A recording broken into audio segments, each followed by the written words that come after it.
British सरकार अंतरिक्ष में सोलर पावर स्टेशन बनाने की योजना बना रही है। माना जा रहा है कि इसकी लागत करीब 1.5 लाख करोड़ रुपए आएगी। इसके पीछे मकसद है स्पेस से सीधे ऊर्जा हासिल करने की ऐसी तकनीक जिसमें एक बार के बाद कोई लागत न लगे, साथ ही देश के नेट जीरो इनोवेशन पोर्टफोलियो को मजबूत किया जा सके। ब्रिटिश सरकार अंतरिक्ष में सोलर पावर स्टेशन को ऊर्जा के क्षेत्र की एक ऐसी नई तकनीक मान रही है जिससे एनर्जी तो मिलेगी ही, प्रदूषण भी नहीं होगा। साथ ही 2050 तक नेट जीरो कार्बन उत्सर्जन हासिल करने का लक्ष्य भी पूरा हो जाएगा।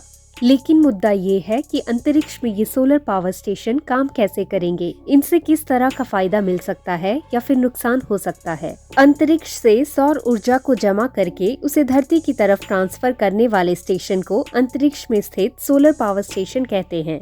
इसके लिए एक सोलर पावर सैटेलाइट यानी एक बड़ी सैटेलाइट जिस पर ढेर सारे सोलर पैनल्स लगे हों, जो धरती पर हाई फ्रिक्वेंसी की रेडियो वेव्स तेजी से भेज सके। एक ग्राउंड एंटीना जिसे रेक्टीना कहा जा रहा है वो तैनात हो। ये एंटीना ही रेडियो वेव्स को बिजली में बदलकर उसे पावर ग्रिड तक ट्रांसफर करेगा।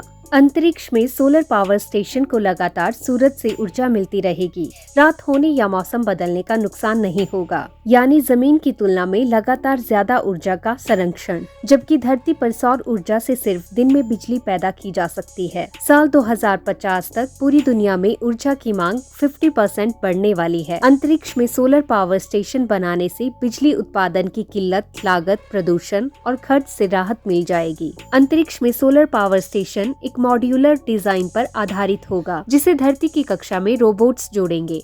इन सभी को अंतरिक्ष तक पहुंचाना एक बेहद ही कठिन काम है। फिर उसे वहां पर जोड़ना, इस काम में शुरुआती लागत ही काफी ज्यादा आती है। इसके अलावा अंतरिक्ष में तकनीकी सामान पहुंचाने से धरती पर पर्यावरणीय असर भी पड़ता है। सोलर सेल्स हल्के होते जा रहे हैं, इसलिए अंतरिक्ष में पैनल लगाना आसान होगा, लेकिन इन सभी चीजों को अंतरिक्ष में जोड़ने के लिए कई उड़ानें भरनी पड़ेंगी। सैटेलाइट तो रॉकेट से चला जाएगा, लेकिन पैनल्स को ऊपर ले जाकर जोड़ने के लिए स्पेस शटल की जरूरत होगी। इस काम में स्पेसएक्स जैसी कंपनीज के रॉकेट और स्पेसक्राफ्ट मदद करते हैं।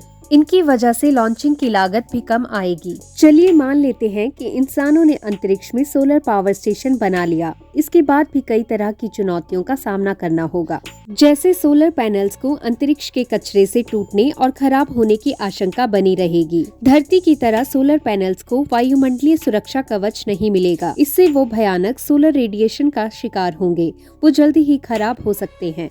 यूएस नेवल रिसर्च लैबोरेटरी ज्यादा ताकत वाले हाई फ्रिक्वेंसी सोलर सेल्स का निर्माण कर रही हैं, जिनका परीक्षण साल 2020 में अंतरिक्ष में किया जा चुका है। चीन ने भी घोषणा की है कि वो भी अंतरिक्ष में अपना सोलर पावर स्टेशन बनाएगा। ये 2035 तक बनकर तैयार हो जाएगा। इसका नाम होगा mission space solar energy station. British सरकार ने फ्रेजर नेस्ट कंसल्टेंसी रिपोर्ट के अनुसार सोलर पावर स्टेशन बनाने की ठानी है।